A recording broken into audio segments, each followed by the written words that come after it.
Guys, I have some great news for you. Ever since I arrived in the US, I've been contacting farmers and trying to look for a farm that I can visit and share some details with you guys. I'm cold. Stay with me. Let me get some jacket on. Good. Now we can talk now. I feel warm and I'm zip up. Great. So ever since I arrived in the US, I've been contacting farmers throughout my email, writing them, doing some research, farmers in San Diego, farmers everywhere. And finally, I've gotten a response from a farmer that I'm going to visit, and I want to take you guys with me.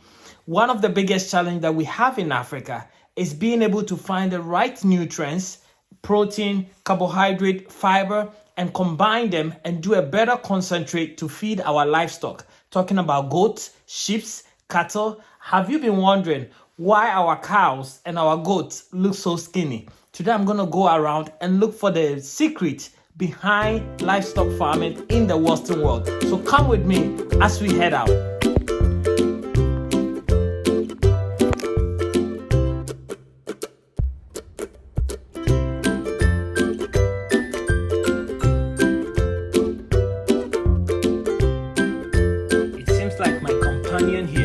Enjoying the ride more than I am, but guys, can we blame him?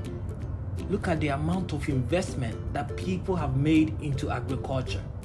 Sometimes when I travel and I see things like that, I feel like we are joking.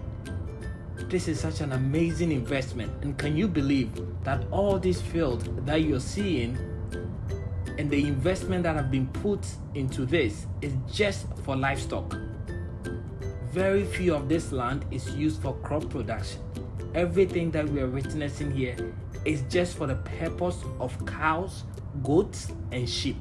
Look at how much they've invested into irrigation just to feed their cows, goats, and sheep. Such an amazing experience, and I can't wait to share that with you. What I have in my hand is called alfalfa. This plant is truly a golden seed, and it sort of reminds me of the African palm tree that has so many uses and benefits in Africa. Similar to the African palm tree, alfalfa plant is most often harvested as hay, which we are going to talk about in more details. But it can also be made into silage, or your livestock can graze directly on if you have a bigger land, or feed it as green chops, that is right after harvesting, cutting it into pieces for your livestock to feed on. Here in the US, it is the most commonly used feed due to its high protein content and highly digestible fiber. It is fed to both dairy and beef cows, horses, sheep, and goats as well. In most countries, it is actually fed to meat rabbits. I know in Africa, every rabbit is a meat rabbit, but here in the US, it is fed specifically to meat rabbits and added even to poultry feed. I can't wait to bring this seed to Ghana and start testing it out in our poultry farm as well. And it goes ahead to even say that humans eat alfalfa sprouts in salad, medicine, and tea. You don't believe me? Let's Google it and check it out right now. Alfalfa salad. There we go. As you can see, people are actually growing this seed in their homes, backyards, and using it as salad, as tea, and for so many different things, putting it into their sandwich. Guys, if human beings are eating this, then how much more our livestock?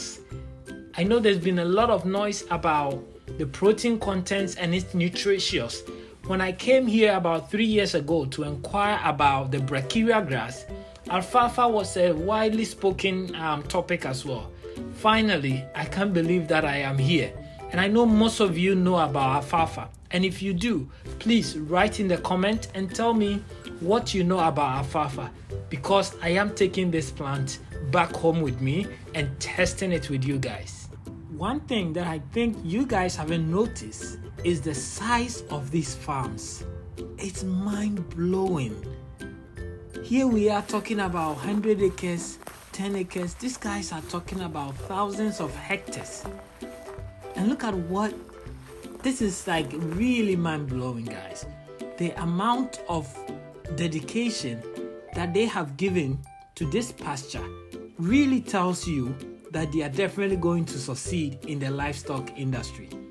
I mean, if the presidents of Ghana and other African countries is really talking about reducing importation of meat and increasing local produced livestock, then this is what we need to start from.